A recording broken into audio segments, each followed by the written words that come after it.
date the time and place where it all began precisely. It was the morning of the 30th of March 1964, and I was in a Roman bus on my way to the Alban Hills, south of the city. It was Easter Monday. I had come to the English College as a seminarian the previous October, and that Monday I was going to Palazzola, the college's villa, for a week's break after Easter before lectures began again.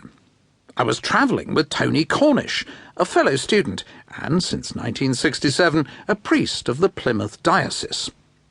We were talking about this and that, and then at one point Tony turned to me and asked, "Have you read any Newman, Rod?" I had not. I had only the vaguest idea who Newman was. I'd seen portraits. He then told me about Muriel Trevor's 2-volume biography, which had been published recently and which the college library had just acquired. When I got back to Rome, I went to find it and decided to read it that summer during our long vacation. And I did. What I read captivated me.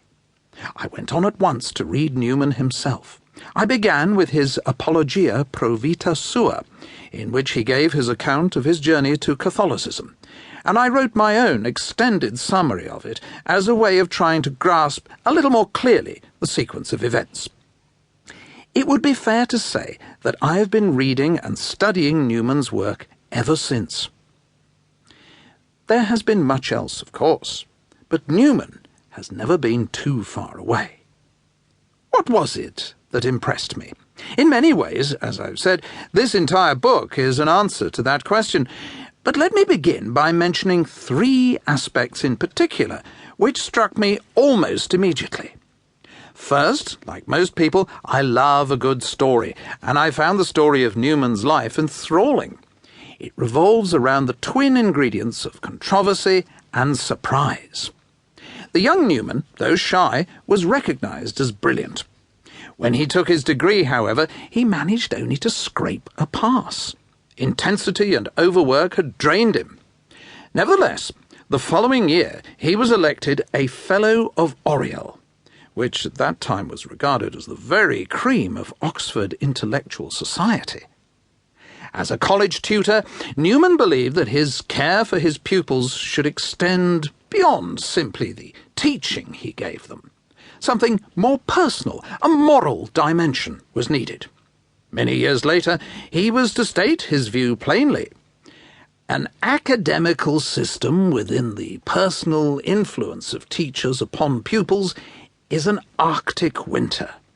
It will create an icebound, petrified, cast-iron university, and nothing else. A view which is commonplace nowadays was seen then as a reform so radical that he had his pupils withdrawn. And one ironical consequence of that action was for him to find himself with time available, when the moment came some years later, to devote himself wholeheartedly to the Oxford movement, which aimed to renew the Church of England by restoring to it its share in the Catholic tradition. When it began, he was its driving force. But then he found himself drawn by his own arguments and a series of events to doubt the very position for which he was so eloquent an advocate.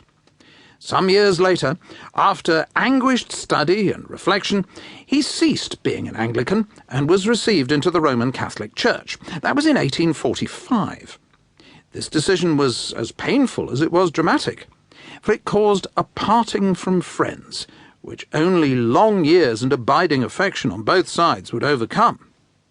Catholicism, however, was no safe haven for him.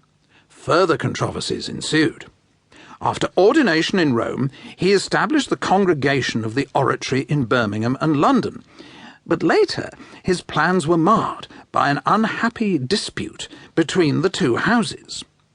Then, during a series of lectures in 1851, he took the opportunity to respond to the scandalous allegations against Catholics which were being made in England by a former Dominican friar, Giacinto Achilli, and he was tried for libel.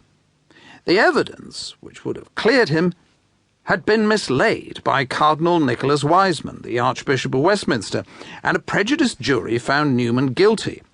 Many people were outraged, and the verdict prompted the Times to observe that Roman Catholics could no longer have faith in British justice.